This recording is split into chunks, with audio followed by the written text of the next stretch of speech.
거룩하신 하나님 아버지, 저희들을 사랑하신 그 큰 사랑을 우리가 아무리 생각해도 다 깨달을 수 없고 또 다 이해할 수 없습니다. 무한한 무조건적인 사랑을 우리에게 베풀으신 하나님, 오늘도 감사한 마음으로 우리 모든 것 다해 주님을 찬양합니다. 귀한 찬양을 통해 영광 돌려오는 사람 찬양대원들을 기억해 주시고 날마다 감사가 넘치고 또한 함께 영광 돌리는 삶이 넘치는 귀한 우리 찬양대원으로 삼아 주옵소서. 필요한 은혜를 공급해 주시고 또 모든 기도에 응답하여 주심으로 하루하루 더 발전하고 더 아름다운 모습으로 주님께 영광 돌리도록 인도하여 주옵소서. 오늘도 심히 부족한 중에 주의 말씀을 듣고 섰사오니 긍휼하게 사용하여 주시고 우리 모두에게 주의 음성을 들려 주옵소서. 우리 예수님 이름으로 기도하옵나이다. 아멘. 아버지가 주신 유산을 가지고 먼 나라에서 허랑방탕하게 살다가 힘들고 굶주리고 더 이상 견딜 수 없을 때 비로소 아버지의 품으로 돌아왔다는 이 탕자 이야기는 우리 모두가 다 잘 알고 있는 이야기입니다. 그런데 이것은 비단 예수님의 그 비유의 말씀뿐 아니라 실제로 현실에서 일어나는 그런 일이기도 하죠. 죄인이 예수님을 통해서 변화되는 이 경험, 바로 이 탕자의 얘기라고 할 수 있을 것입니다. 그래서 이 탕자가 내가 어떻게 지난날을 살아왔고 어떻게 오늘 이렇게 아버지 집에서 복된 삶을 사는가, 이것을 말하는 것을 우리는 간증이라고 합니다. 그죠? 또 오늘 저는 본문을 읽으면 이것은 므낫세의 간증인데 라고 하는 생각이 듭니다. 므낫세는 경건한 또 종교개혁이었던 이 히스기야 왕의 아들입니다. 12살의 왕이 됐는데 그 므낫세의 삶은 아버지의 그 삶과는 전혀 다른 정반대의 길을 걸었습니다. 이런 므낫세의 삶에 대해서 그 기록이 열왕기하 21장과 또 오늘 본문인 역대하 33장에 두 곳에 기록이 되어 있습니다. 근데 열왕기하 21장에서 이 므낫세의 이야기는 간증이 아니라 고발장입니다. 므낫세가 얼마나 나쁘고 사악하고 잔인한 왕이었는가, 이것에 대해서만 계속 이렇게 초점을 맞춰 기록을 하고 있죠. 그래서 이 열왕기에서의 므낫세 왕에 대한 결론은 이겁니다. 열왕기 24장 3절 보면 이 일이 유다에 임하면 곧 여호와의 말씀대로 그들을 자기 앞에 물리치고자 하심이니 이는 므낫세의 지은 모든 죄 때문이며 또 그가 무지한 자의 피로 흘려 그의 피가 예루살렘에 가득하게 하였습니다. 여호와께서 사기를 즐겨하지 아니하십니다. 그러니까 이 말씀은 므낫세가 너무 많은 죄를 짓고 또 유다 백성들을 범죄하게 만들고 무거운 사람을 너무나 많이 죽였기 때문에, 그래서 아예 예루살렘을 피로 가득하게 채웠기 때문에 결국 이 유다 왕국이 멸망한 이유는 므낫세에게 있다. 므낫세가 이 모든 유다 왕국이 멸망한 데에 가장 큰 책임이 있고 원인을 추적해도 결국 이 므낫세의 죄로의 영향 때문이다. 이것을 지금 말하고 있습니다. 그래서 열왕기는 왜 유다 왕국이 멸망을 했지? 하나의 백성인데 왜 멸망을 했을까? 이런 질문에 대한 대답으로 한 사람, 므낫세, 특별히 그 사람의 죄를 봐라. 므낫세를 봐라. 죄라는 게 얼마나 무서운 결과를 나타내는지, 또 죄의 영향이 얼마나 크고 심각한지, 그리고 그로 인한 비극은 얼마나 참혹한지, 또한 하나님은 얼마나 죄를 미워하시는지 므낫세를 보고 깨달아, 이렇게 말씀한 것이죠. 그런데 오늘 읽은 역대기 33장은, 역대기하 33장에서는 열왕기하 21장의 내용처럼 이 므낫세에 대한 아주 심각한 죄목들이 계속됩니다. 9절까지 계속되죠. 히스기야가 파괴했던 한당들 다 세우고 바알을 위해서 제단을 쌓고 아세라 목상을 세우고 여러 가지 일월성신을 숭배하고 심지어는 성전에 우상을 세우고 우상을 위한 제단도 만들고, 또 더 나아가서는 인간 제물도 바치고 점도 치고 요술도 행하는 그런 신접한 자와 박수를 신임하고, 그래서 구약성경에 말하는 모든 우상들의 그 목록이 그 앞에 쫙 열거됐는데 이거 다 했다. 또 율법에서 금지한 것을 이렇게 했다. 그래서 이 이유만 보면 열왕기인 것처럼 므낫세의 저 얼마나 심각한 죄인지, 또 더 나아가서 유다 백성들로 하여금 이런 우상을 섬기도록 부추겼는지에 대해서 기록이 되어 있습니다. 그리고 10절 말씀 보니까 이런 므낫세에 대해서 하나님께서 여러 번 말씀하셨지만 듣지 않았다. 이렇게 말하죠. 10절 이렇습니다. 여호와께서 므낫세와 그의 백성에 이르셨으나 그들이 듣지 아니하므로. 한마디로 말하면 므낫세는 최악의 왕입니다. 악한 왕이죠. 여기까지가 바로 이 열왕기와 또 역대기의 말씀인데, 역대기의 말씀은 여기에 그치지 않고 열왕기 하에는 없는 말씀을 이제 더 기록했습니다. 우리가 알지 못했던 므낫세의 다른 면을 첨부한 것이죠. 그게 바로 이제 11절부터 19절까지의 말씀입니다. 왜 이런 열왕기 하의 말씀에 그치지 않고 더 나아가 이런 글들을 첨부했는가? 이것은 자, 이제 열왕기에서 왜 유다 왕국이 멸망했는가에 대해서 우리가 알잖아요. 그런데 그러면 이제 유다 왕국은 희망이 없는가? 다른 길은 없습니까? 뭐 회복의 길이 없습니까? 라고 하는 질문에 대한 대답입니다. 므낫세를 봐라. 그래서 므낫세 33장에서는 므낫세의 과거의 그 심각한 죄의 삶을 기록하고, 이어서 그리고 하나님을 만나게 된 과정, 그리고 하나님을 만난 이후의 삶이 얼마나 달라졌는지, 회복이 됐는지, 이것을 이제 기록을 했죠. 그래서 이건 거의 간증인데? 라고 생각을 하게 되는 겁니다. 저도 전도 훈련도 하고 이렇게 전도도 했지만 간증이 참 중요한 역할을 합니다. 왜냐하면 이건 이론이 아니라 나의 삶의 자기 고백이거든요. 내가 이런 삶을 살았다가 지금은 달라진 삶을 살고 있다. 이런 실질적인 나의 고백이기 때문에 더 많은 영향과 감동을 주게 됩니다. 근데 간증을 할 때 주의할 점이 있죠. 우리가 믿기 전의 삶과 믿은 후의 삶을 이렇게 말할 때 50대 50 균형을 잡아야 됩니다. 비포와 애프터가 이게 균형이 있어야 대조가 되고 이렇구나라고 알게 되지, 어떤 분들은 과거의 삶을 아주 적나라하게 내가 얼마나 개망난이었는지를 얘기를 실감나게 강조하면 그게 너무 강렬해가지고 믿고 난 이후의 얘기가 들리지 않아요. 저 사람 아주 나쁜 놈이네요가 들리는 것이죠. 또 반대로 자기가 과거의 삶은 슬쩍 감추고 현재의 삶은 내가 어떻게 변화되는가 얘기하면 어떻게 변화가 되고 그것이 왜 그랬는지, 또는 이전의 생각 강조가 되지 않고 저건 자기 자랑밖에 안 하네 라고 하는 것을 들리게 되는 것이죠. 그렇기 때문에 흙과 백의 균형이 중요한데, 지금까지 역대기의 말씀은 믿게 되는 삶, 우상을 섬기고 다른 사람의 악한 영향을 끼친 그 삶을 기록했다면 11절과 12절은 이런 므낫세가 변화된 그 과정을 말씀해주고 있습니다. 먼저 하나님의 말씀이 있었죠. 근데 므낫세에게 누가 과연 경고하고 하나님의 말씀을 전했을까? 그것은 잘 알 수 없습니다. 그렇지만 하나님께서는 언제나 말씀하시는 분입니다.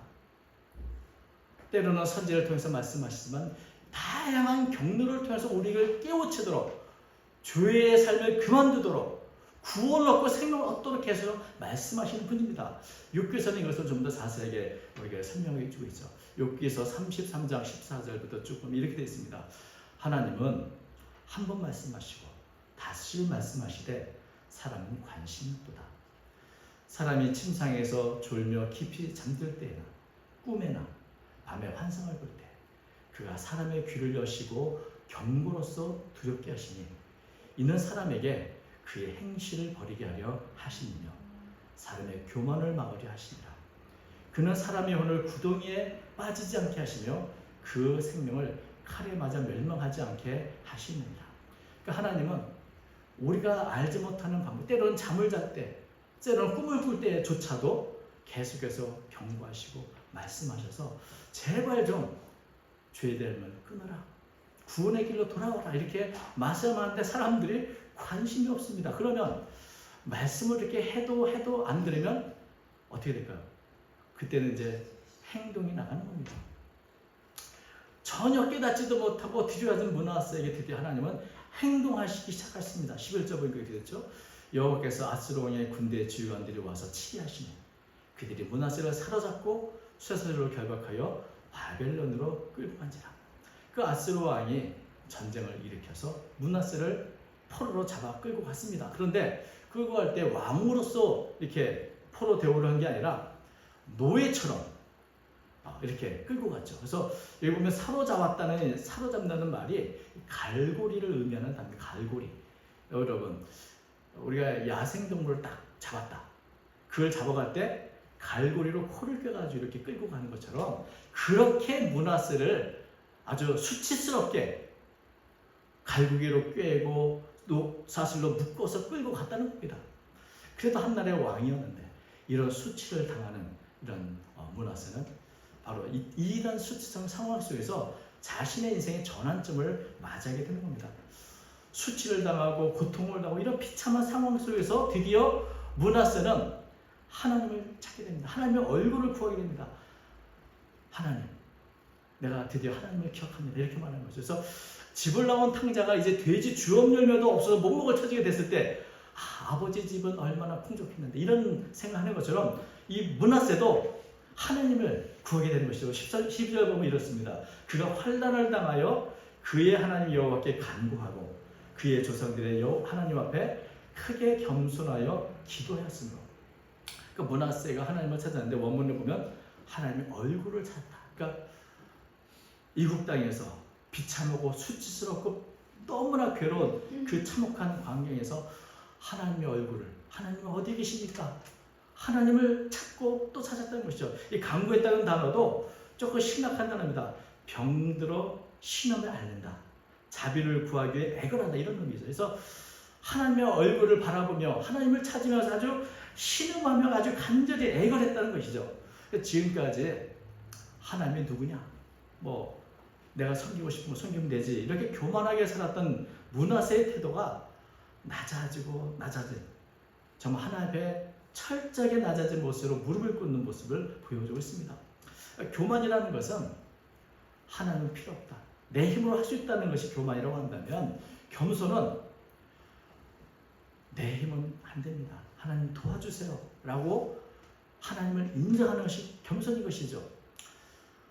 그래서 이 교만했던 므낫세가 철저하게 자신의 한계와 능력의 그 부족함을 깨닫고 하나님을 인정하며 이제 도우심을 간구하게 됩니다. 근데 여러분, 므낫세가 지은 죄가 있는데 과연 하나님이 용서하실까요? 오죽하면 열왕기에서는 하나님이 사하기를 기뻐하지 않으셨다고 이렇게 있겠어요. 그러니까 므낫세의 죄는 누가 봐도 용서받지 않는 그런 죄라고 생각할 수 있습니다. 그러나 여러분, 기도는 하나님께서 기도를 들으신 이유는 우리가 착하고 잘나서 합니다.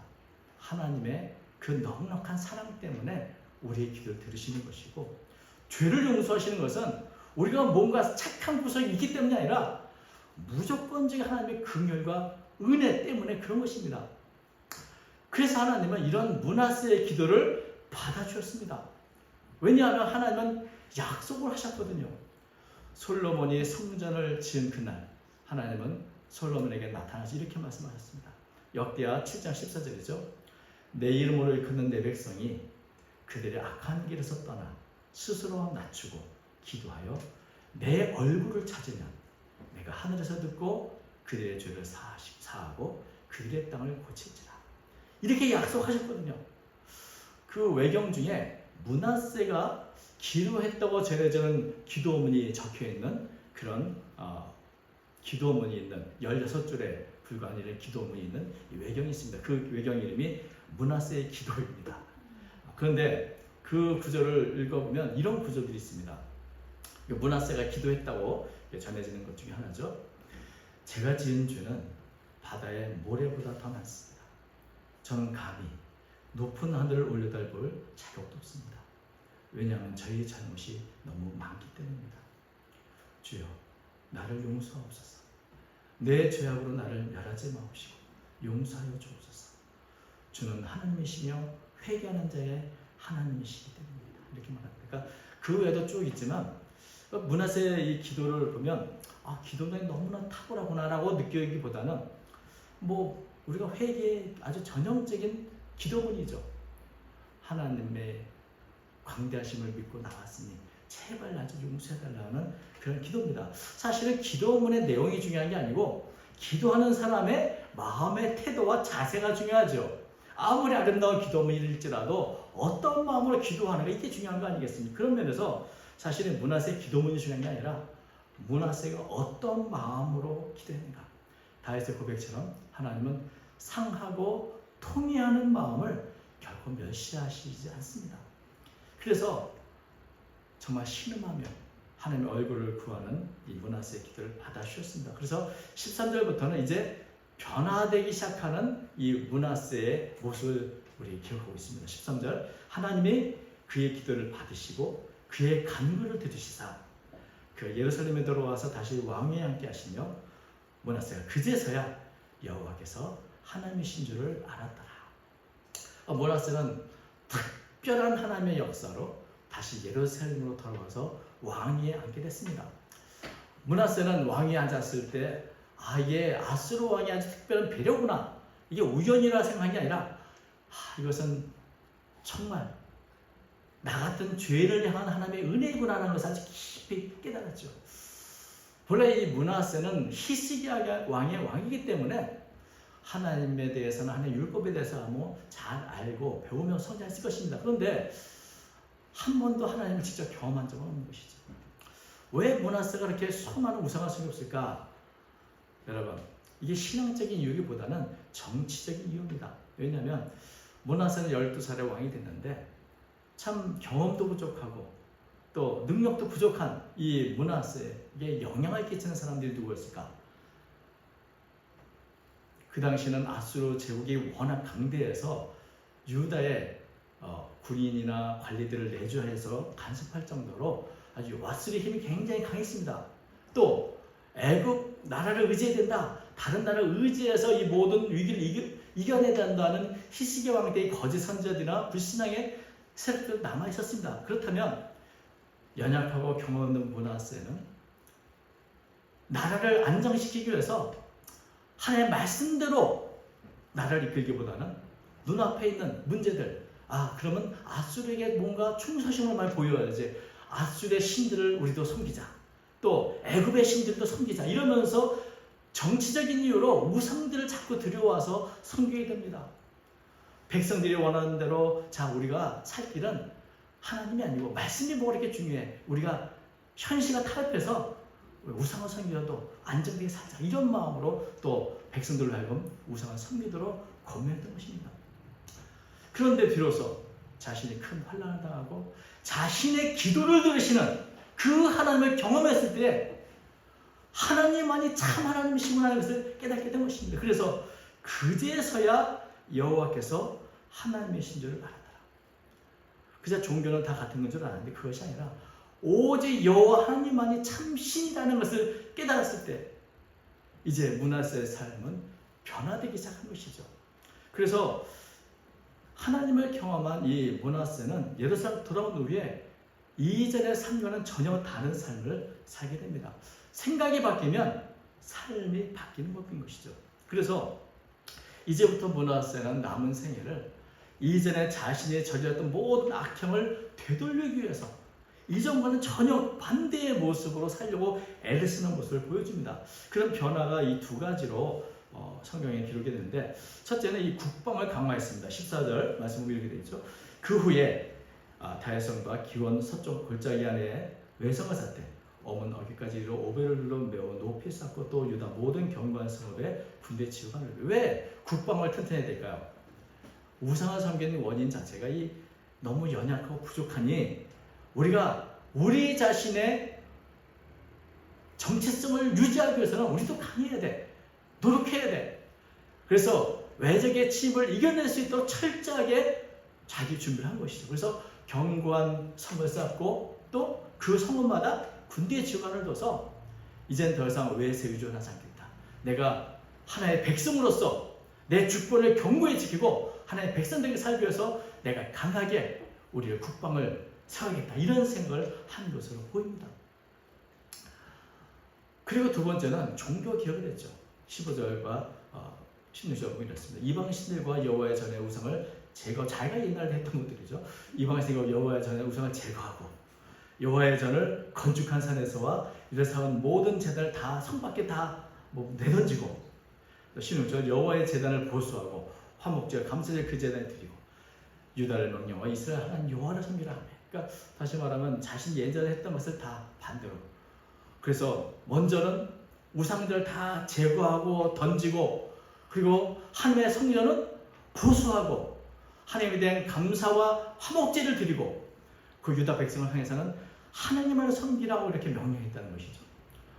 물론 여전히 이 산당은 제거하지 않았지만, 그러나 하나님께만 제사를 드리도록 했던 이 므낫세의 모습을 보게 됩니다. 그래서 므낫세는 자기가 했던 이전의 모든 악행 대부분을 반대로 할 수 있으면 다시 회복하기 위해서 애를 쓰는 모습을 보여주죠. 그래서 므낫세는 하나님을 알고 정말 변화가 됐구나, 회개의 열매를 맺고있구나 하는 것을 보여줍니다. 유대 역사가인 요세푸스는 유대 고대사 제10권 13장에서 므낫세의 마지막 평가를 이렇게 했습니다. 므낫세는 이전의 삶의 방식에서 돌아서서 내세를 위한 삶을 살았다.